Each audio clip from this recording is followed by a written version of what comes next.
एक तरफ जहां पूरे भारत में पहलगाम हमले को लेकर पाकिस्तान के खिलाफ गुस्सा है, वहीं दूसरी ओर जम्मू के सीआरपीएफ की पत्नी का पाकिस्तानी होना और इस बात को छिपाने का हैरान कर देने वाला मामला सामने आया। गौरतलब है कि ये मामला उस समय सामने आया जब पूरे देश में पहलगाम आतंकी हमले के बाद पाकिस्तान के खिलाफ गुस्सा उबाल पर है। इस बीच जम्मू के घरोटा निवासी और सीआरपीडी जवान मुनीर अहमद को एक पाकिस्तानी महिला से ऑनलाइन निकाह करने और वीजा अवधि खत्म होने के बावजूद उसे अपने घर में छिपाकर रखने के आरोप में बल से बर्खास्त कर दिया गया। सीआरपीएफ ने इसे गंभीर कदाचार और राष्ट्रीय सुरक्षा के लिए खतरा करार दिया है। मुनीर अहमद ने दावा किया कि उसने 24 मई 2023 को वीडियो कॉल के जरिए पाकिस्तान की मीनल खान से निकाह किया और ये शादी सीआरपीएफ मुख्यालय से अनुमति मिलने के बाद ही की गई थी।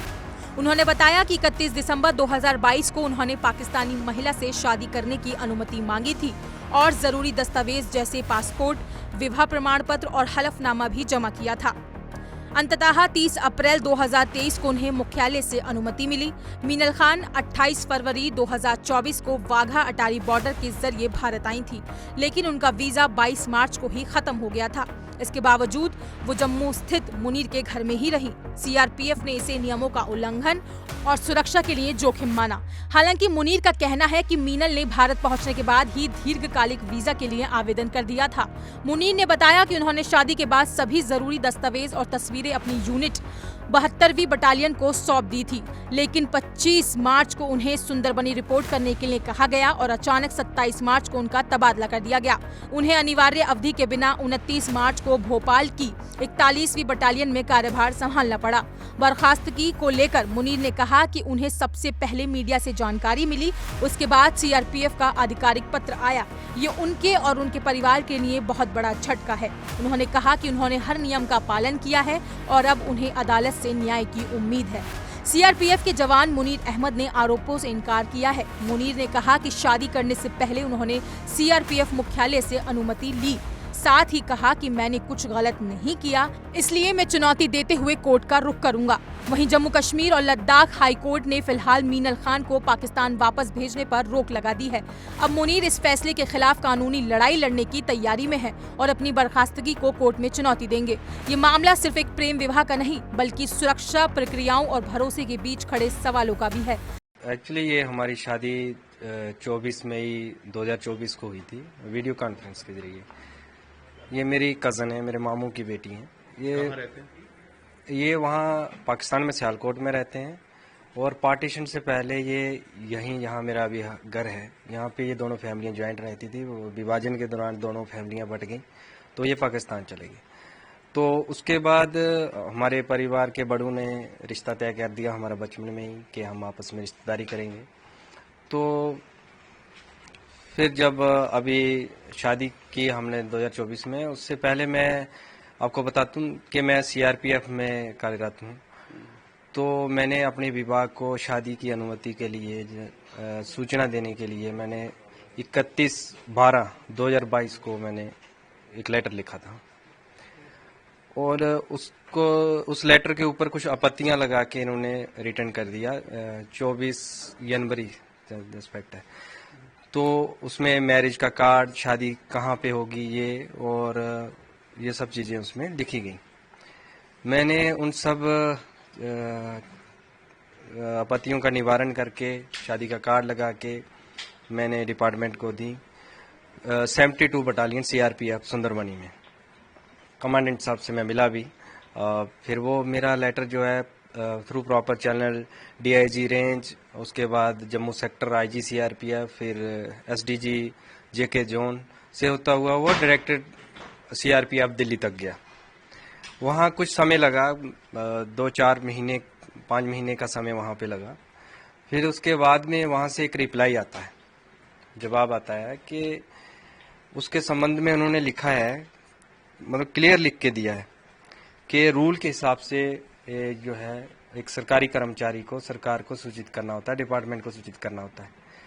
तो मेरे बारे में साफ उसमें लिखा है कि प्रार्थी ने डिपार्टमेंट को सूचित कर दिया है। लेटर है आपके? लेटर मेरे पास है, ये लेटर है, आप देख सकते हैं। इसमें साफ मेंशन हुआ है। कहाँ पे लिखा है? ये लिखा हुआ है कि प्रार्थी ने मतलब इसके संबंध में सूचित कर दिया है। और एनओसी कानून है कि शादी से पहले आपको उनको सूचित करना है। मैं 24/5/2024 को शादी की है। शादी के बाद भी मैंने सूचित किया है, ऐसा पहले भी किया है। और तो अनुमति वहां से दी गई 30 शादी के लिए? जी, ये देखो क्लियर है, 30/4/2024 को डायरेक्टरेट से आया हुआ है कि इसने सूचित कर दिया है डिपार्टमेंट को, और एनओसी का कोई उल्लेख नहीं है इसमें। उसके बाद में ये 24/5/2024 को मेरी शादी हुई। मेरे फादर कैंसर पेशेंट है। पहले हमने डेट जो है सीआरपीएफ ने मतलब किया था कि आप कर सकते हो शादी? जी क्लियर है, ये लेटर है मेरे पास डायरेक्टर डीजी का। अच्छा। जी, इन्फॉर्म किया मैंने। फिर उसके बाद शादी करने के बाद भी मैंने इन्फॉर्म किया। मैंने मैरिज सर्टिफिकेट की कापियां, अपने वेडिंग कार्ड की, और हालांकि तस्वीरें वो भी मैंने जो है वहाँ पे दी 72 बटालियन में। और टाइम टू टाइम मैं प्रॉपर इन्फॉर्म करता रहा डिपार्टमेंट को। फिर मैंने दरअसल पहले शादी की हमारी डेट 5/11/2023 थी, जो इसमें मेंशन है। तो इस लेटर में भी समय लग रहा था और वीजा मिलने में भी देरी हो रही थी, तो उस टाइम पे हो नहीं पाई। फिर ये शादी उस टाइम पे नहीं हो पाई, जो क्योंकि वीजा नहीं मिला। फिर ये लेटर के जो रिप्लाई है 30/4/2024 से डायरेक्टरेट से आ जाता है। तो मेरे फादर की तबीयत भी ज्यादा खराब हो गई, उस दौरान कैंसर पेशेंट है। तो दोनों फैमिलियों ने सहमति की और हमने वीडियो कॉन्फ्रेंस के जरिए ऑनलाइन निकाह किया और शादी कर दी हमने। उसकी सूचना मैंने डिपार्टमेंट को दे दी। मेरे पास लेटर हैं जो मैंने सूचना दी है। और उससे पहले ये डायरेक्टरेट से जो मैंने पहले इंटीमेशन किया है, डीजी ऑफिस से लेटर आया, उसमें ये क्लियर लिखा है कि डिपार्टमेंट को इन्फॉर्म हो चुका है। फिर इसके बाद 28 फरवरी 2025 को मेरी वाइफ को वीजा मिलता है। वो भारत आती है 15 दिन के वीजे पे। शादी किस दिन हुई थी? शादी हुई थी 24/5/2024, 24 मई को। अच्छा, 2024 में। जी, वो आती हैं 2025 फरवरी 28 को। अच्छा, एक साल बाद लगभग वीजा मिला? हाँ, लमसम 9 महीने या 1 साल का इतना हमें टाइम लगा उसमें, वीजे का प्रोसेस में कंप्लीट होने में। उसकी फील्ड वेरिफिकेशन होती हैं, यहाँ पे भी सारा 2-3 विभाग उसकी वेरिफिकेशन करते हैं। तो जब मेरी वाइफ आई तो मैंने अपनी बटालियन को टेलीफोनिकली भी वीजे की कापियां भी मेरे व्हाट्सएप पे आज भी उसकी डिप्टी कमांडेंट के नाम पे जो मैंने भेजा है नंबर पे, आज भी प्रूफ है। तो मैंने पूरे डिपार्टमेंट को इन्फॉर्म किया। फिर उसके बाद 15 दिन के वीजे पे थी, तो हमने उसके विदिन 15 दिन के अंदर ही हमको एलटीवी अप्लाई करना होता है। अगर मतलब वो लॉन्ग टर्म वीजा जो शादी के ग्राउंड पे मिलता है, तो हमने वो 4 मार्च को ही अप्लाई कर दिया, 4 मार्च अभी 2025 को। तो 14 तक हमारा विजिट वीजा था। उस दौरान फील्ड वेरिफिकेशन हुई एलटीवी की, और 13 मार्च को जो है हमारा इंटरव्यू एफआरओ के पास होता है, एफआरओ जम्मू के पास। तो उसके बाद उन्होंने कहा कि आपका पॉजिटिव रिकमेंडेशन हम आगे भेज रहे हैं, तो आप एलटीवी कैटेगरी में फॉलो करते हैं, आप स्टे कर सकते हैं, इसमें कोई नहीं। तो रहते रहे, सब ठीक था। फिर उसके बाद ये जो इंसिडेंट हुआ, उसके बाद गवर्नमेंट पहलगाम अटैक हुआ, फिर गवर्नमेंट ने कोई इनिशिएटिव लिए, उस पर जो फैसले लिए, तो उसमें गवर्नमेंट ऑफ इंडिया ने जो होम मिनिस्ट्री सा आर्डर निकला है, उसमें उन्होंने एलटीवी के लिए ये नॉट एप्लीकेबल लिखा हुआ है कि इन पे लागू नहीं होता है। तो हम एलटीवी में आते थे, क्योंकि हमारी रिकमेंडेशन होके इन प्रोसेस में था। लेकिन ये मैं आपको दिखा देता हूँ, ये देखो एलटीवी वैलिड और issue of new visa allowed, LTV yes मिलेगा। और ये deadline of exit India for visa holder, सबको एग्जिट है। एलटीवी जो कैटेगरी में आते हैं उनको उनके ऊपर नॉट एप्लीकेबल, ये गवर्नमेंट का ऑर्डर जो आया। हम इसके अनुसार ठीक थे, तो अचानक हमें एक एग्जिट परमिट आता है, ये एफआरओ की साइट से हमें मेल आता है। मैंने वहां बात की, तो थोड़ी देर के बाद वो एग्जिट परमिट जो है कैंसिल हो जाता है। तो दूसरे दिन जो है तहसीलदार की तरफ से हमें बोला जाता है, इन्फॉर्म किया जाता है। उसके ऊपर ये आप देख सकते हैं, ये देखो exit permit against application ID number ये स्टैंड कैंसल, वी आर री एग्जामिनिंग योर केस। ये एफआरओ का मेल है हमारे पास। फिर उसके बाद हमें जो नोटिस दिया जाता है वो दिया जाता है विजिट वीजे पे, विजिट वीजे पे, जो तहसीलदार की तरफ से कि आपका विजिट वीजा इतने से इतना था। हालांकि हमारा विजिट वीजा जो है वो 14 मार्च तक था, वो लिख रहे हैं 22 मार्च तक। ऐसा नहीं है, 14 मार्च तक था हमारा। तो हमने 13 मार्च को हमारा अप्रूवल के लिए चला गया। जो इसका प्रोसीजर है एलटीबी का आम यही है, मतलब जो भी है ऑफिशियली काम इसका। तो उस दौरान फिर हमें नोटिस दिया गया, हमने एडवोकेट अंकुश शर्मा जी से बात की और हमने इस पटिशन को जम्मू कश्मीर हाई कोर्ट में दर्ज किया। तो कोर्ट ने उसमें हमारे डॉक्यूमेंट्स देखे, हमारे उसमें देख के उन्होंने इंटरवेंशन की। तो मेरी वाइफ को उस टाइम अटारी वाघा बॉर्डर लिया जा रहा था। हालांकि ये सीआरपीएफ की जो डायरेक्टरेट से हमारी जो अप्रूवल आई है, जिसमें उन्होंने लिखा है कि सूचित कर दिया गया है, हमने ये हाई कोर्ट में हमें सबमिट की। ये कोर्ट ने माना इस चीज को, ये वैलिड, क्योंकि डीजी ऑफिस से आई हुई है। तो उसके बाद मेरी वाइफ को अटारी बॉर्डर पे लिया गया। फिर उसके बाद में कोर्ट से शाम को एक ऑर्डर निकलता है, उन्हें रोका जाता है एलटीबी के उसके। वहाँ अटारी में रोक दिया गया? नहीं, मतलब वहाँ पहुँचने तक यहाँ से कोर्ट ने डिसीजन लिया। तो फिर उन्हें वहाँ से रिटर्न किया गया, आपकी वाइफ को वापस किया गया कि हम एलटीवी में फॉलो करते हैं। उसके ऊपर जो भी निर्णय होगा कोर्ट का, जहाँ जो डिपार्टमेंट है वो मतलब आगे है। तो इस दौरान में मैंने सोशल मीडिया पे कुछ न्यूज़ सुनी कि सीआरपीएफ की तरफ से कि आप मतलब आप जवान पे एक्शन लेने वाले हैं, ये है वो है। तो न्यूज़ में चलता रहा। तो कल अचानक कुछ हमारी 41 बटालियन जो इस टाइम भोपाल में है, अभी मेरे ट्रांसफ़र कर दिया गया भोपाल में, वो भी मैं आपको बताता हूँ। तो वहाँ से कुछ नोटिस आता है मुझे, तो मैं उस नोटिस को रिसीव करता हूँ। तो उसमें पढ़ता हूँ, तो उसमें वो एक चीज़ मेंशन करते हैं कि हमें निकाह के लिए इन्फॉर्म किया जवान ने। तो निकाह ही मैरिज होती है, निकाह के लिए इन्फॉर्म किया है। अच्छा। निकाह के लिए इन्फॉर्म किया, फर्स्ट पैरे में लिख रहे हैं। और वीजे के लिए इन्फॉर्म नहीं किया। वीजे के लिए वीजे की कॉपियां मैंने सबमिट की हैं, सब किया है। फिर वो कह रहे हैं कि विजिट वीजा एक्सपायर होने के बाद इलीगली ये जवान ने अपने पास रखा था। ऐसा नहीं है, मेरे पास प्रूफ है। ये एलटीवी के जो कंसर्न अथॉरिटी हैं उन्होंने हमें स्टे बोला, उनके लेटर हैं, सारा जो प्रोसीजर है। मैंने ये एलटीवी अप्लाई के, विजिट वीजे के जो भी प्रोसीजर है वो लिखित में भी और कल भेजे आपने? नहीं, पत्री हैं ये, इसके कॉपियां वो मैंने 41 बटालियन में भी जमा की हैं पहले। हाँ, पहले ये सब होने से पहले टोटल मैंने वहाँ पे, अभी मैं न्यू पोस्टिंग वहाँ गया था 29 मार्च को मैंने वहाँ ज्वाइन किया। इससे पहले एक इंसिडेंट मेरे साथ हुआ अचानक। इसमें कल वाले में क्या बताया गया कि आपको डिस्मिस किया जाता? जी, उसमें लिखा गया है कि आप क्या है लेटर में, क्या है? लेटर में ये चीज भी वो मेंशन कर रहे हैं कि निकाह के बारे में जवान ने सूचित किया है। तो वो बता रहे हैं कि विजिट वीजे के बाद आपने एक पाकिस्तानी को घर में रखा, जो कि वो एलटीवी में रखा। वजह से वो हाँ, रीजन दिया गया और लिखा है कि आपको डिसमिस किया है। क्या रीजंस क्या दिए डिसमिस के? रीजन यही लिखा है उसमें कि आपने एलटीवी खत्म होने के बाद अपनी वाइफ को यहाँ पे रखा और इसमें आपने डिपार्टमेंट को इन्फॉर्म नहीं किया।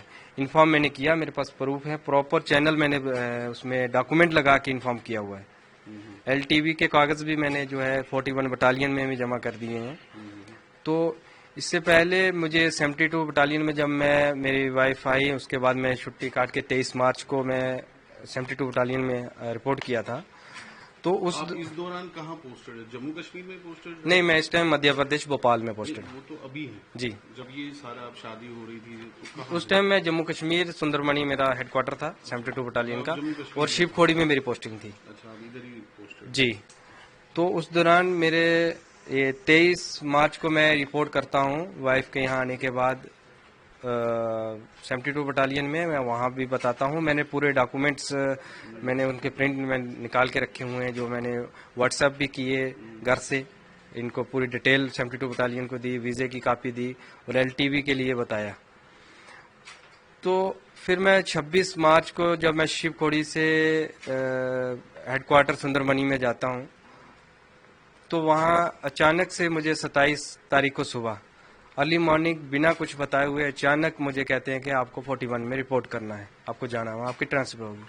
तो मैंने पूछा, मेरा अभी 2027 में यहाँ ट्रांसफर पीरियड कंप्लीट होना था JNK से, तो मैंने आदेश के अनुसार मैंने उस पर कुछ ज़्यादा बात नहीं की, मैंने अपना वो उठाया।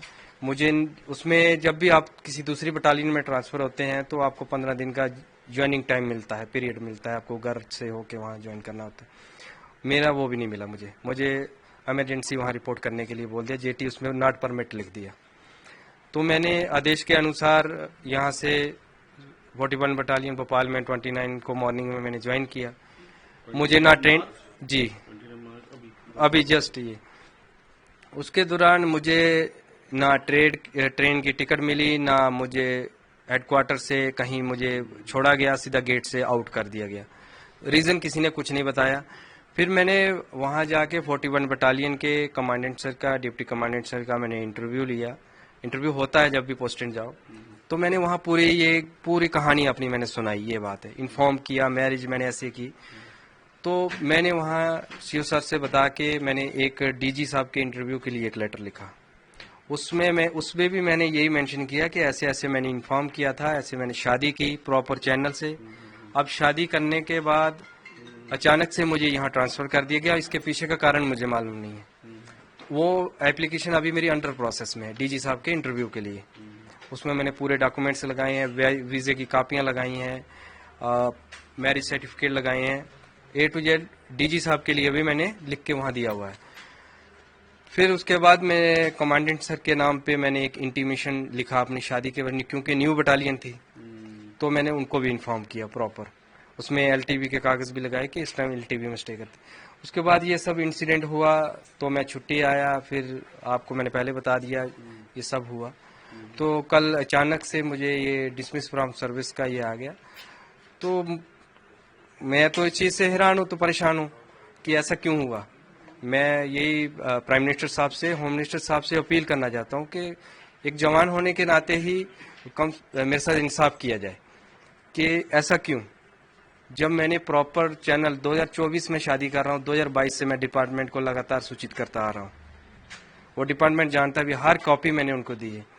और ये LTV की बात, ये FRO कंसर्न के पास ये मेरे पास पेपर हैं, ये आप देख सकते हैं। Has been referred to higher authority for approval के लिए MHA को जा रखा है हायर अथॉरिटी के पास। तो मुझे बताओ कि इसमें कहाँ पे इलीगल हुआ है, जहाँ आप लोग देख सकते हैं डायरेक्टेड का क्लियर आर्डर है, सूचित मैंने किया है CRPF को, वो क्लियर लिख रहे हैं कि हमें इन्फॉर्म नहीं किया। एक चीज़ उन्होंने मेरे डिसमिस आर्डर में मेंशन की है कि हमें निकाह के लिए सूचित किया। निकाह ही तो होता है शादी, वही तो की है, उसके अलावा तो कुछ नहीं है उसमें। तो मेरी होम मिनिस्टर साहब से और प्राइम मिनिस्टर साहब से ये अपील है कि वो पर्सनली तौर पे इस चीज़ के ऊपर देखें कि एक जवान के साथ ये क्यों हो रहा है। जो होम मिनिस्टर साहब की जो गाइडलाइन आई है जो एग्जिट परमिट वीज़े के लिए, मेरे ख्याल से जहाँ तक मेरी समझ है ये टोटली उसके खिलाफ है। आपको मैंने दिखाया भी है, उसमें वैलिड भी है, न्यू वीज़े LTV ही इशू होंगे, उस पर ये ऑर्डर एप्लीकेबल भी नहीं है। तो प्रॉपर उसके खिलाफ ये मेरे साथ किया जा रहा है। तो कल मुझे ये डिसमिस का नोटिस दिया गया, तो मैं अपनी अपील जो है प्राइम मिनिस्टर साहब से और होम मिनिस्टर साहब से करना चाहता हूँ। क्या बोलते हैं, मतलब घर में क्या माहौल है, जैसे वाइफ है वो क्या घर में सब परेशान हो गए, अचानक से ऐसा किया जा रहा है, सभी लोग परेशान हैं, आसपास के भी आ रहे हैं, बैठ रहे हैं। एक मतलब दुख की माहौल बन गया हमारे घर में, एक मातम तरह की माहौल बन गया कि हो क्या रहा हमारे साथ, जबकि हमने प्रॉपर चैनल से हर चीज़ की हुई है। मेरे जहाँ तक मेरी सूझबूझ बोल रही है कि कहीं एक कागज़ में मिस्टेक नहीं है, तो ऐसा हमारे साथ किया जा रहा है। तो जैसे आपकी वाइफ है वो पाकिस्तान से, उनका क्या कहना है? वो भी प्राइम, उन्होंने पहले भी अपने इंटरव्यू में कहा था, प्राइम मिनिस्टर साहब से अपील की थी कि हम सबको दुख है, बीइंग ए सोल्जर्स मुझे ज़्यादा दुख है इस चीज़ का। हम भी तो ड्यूटी करते हैं, जो हुआ है उसके तो हम खिलाफ हैं, और जो गवर्नमेंट ने एक्शन लिया वो भी सराहनीय है, अच्छा है। पर लेकिन गवर्नमेंट की जो गाइडलाइन आई है, जो उसमें आई है, हम उस कैटेगरी में फॉलो करते हैं, इसलिए हम स्टे कर रहे हैं। इसीलिए हाई कोर्ट ने भी उस चीज को माना है। और अचानक से सीआरपीएफ डिपार्टमेंट मुझे बर्खास्त करता है, तो यही मैं कहना चाहता हूँ और अपील करना चाहता हूँ। तो आप सीआरपीएफ में हैं, तो यहाँ काउंटर टेररिज्म ऑपरेशन क्या आपने किए हैं, क्या आप लड़े हो? मतलब अगर आप सब मौका मिले एज ए सीआरपीएफ, क्या आप करेंगे? नहीं, जाहिर जब मैंने एक डिपार्टमेंट को ज्वाइन किया है, उसमें मैंने ट्रेनिंग की है और ड्यूटी मैंने अपनी ईमानदारी से हर जगह ड्यूटी की है। मैंने छत्तीसगढ़ में सेवा दी है ऑपरेशनों में, उसके बाद मैंने बिहार में सेवा दी है, छत्तीसगढ़ में ऑपरेशन में, छत्तीसगढ़ में मैं 2-2.5 साल रहा, वहाँ पे रहा हूँ। JNK में मैं जम्मू और ये राजौरी के एरिया में ही रहा हूँ, और अभी मुझे भोपाल में पोस्टेड किया गया।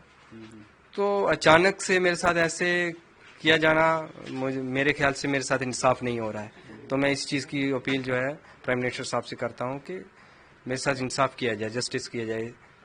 अब आपके पास क्या ऑप्शन है, क्या लीगल में आप जा सकते हैं? जी, मैं ज़रूर इसके लिए मैंने अपने वकील साहब से भी बात की है, तो मैं हाई कोर्ट से अपील करूंगा मुझे इंसाफ दिलवाया जाए, और मैं प्राइम मिनिस्टर और होम मिनिस्टर साहब से भी अपील करता हूं कि इसमें। और जो वीजा पेंडिंग है वाइफ का? वीज़ा पेंडिंग है, वो होम मिनिस्ट्री में अप्रूवल के लिए गया है, तो मैं वो उसके लिए भी अपील करता हूं सरकार से कि वो वीज़ा भी दिया जाए, ताकि हमारे घर में थोड़ा माहौल ठीक हो। एक परेशानी की टेंशन बन चुकी है, और इधर से सर्विस का ये इस तरह का नोटिस आना, तो ये शादियां होती रहती है मतलब जो आपके रिश्तेदारी में, क्योंकि जम्मू कश्मीर में काफी लोग हैं, वहाँ पे शादी होती है। पाकिस्तान में काफी सारे लोग शादी जी, वो तो होती है। अभी आपने देखा है कि हमने भी सोशल मीडिया या मीडिया के थ्रू अब देखा है कि कितने लोगों ने शादियां की हैं, शादियां होती हैं, और लोग रिश्तेदार जो भी हैं आपस में। मेरे तो मामू की बेटी है, इसमें हमने बड़ों ने किया था, मेरी अरेंज मैरिज हुई है जी। तो अब आखिर में क्या मैसेज आप देंगे, क्या एक अपील करेंगे? मैं अपील प्राइम मिनिस्टर साहब से और होम मिनिस्टर साहब से इस चीज़ के लिए अपील करता हूं कि मेरे साथ इंसाफ होना चाहिए। ये जो मेरे साथ किया जा रहा है, ये मेरे पास पूरे प्रूफ हैं, मैंने डिपार्टमेंट को भी इन्फॉर्म किया है। तो अचानक मेरे साथ ऐसे किया जा रहा है, उधर वीज़े के लिए और दूसरा सर्विस से इस तरह करना, तो एक हम परेशान हैं। हम इसके लिए गुहार लगाते हैं प्राइम मिनिस्टर और होम मिनिस्टर साहब से। इस खबर पर अपनी राय कमेंट सेक्शन में जरूर बताएं, और ऐसी ही तमाम खबरों के लिए चैनल को सब्सक्राइब करना ना भूलें।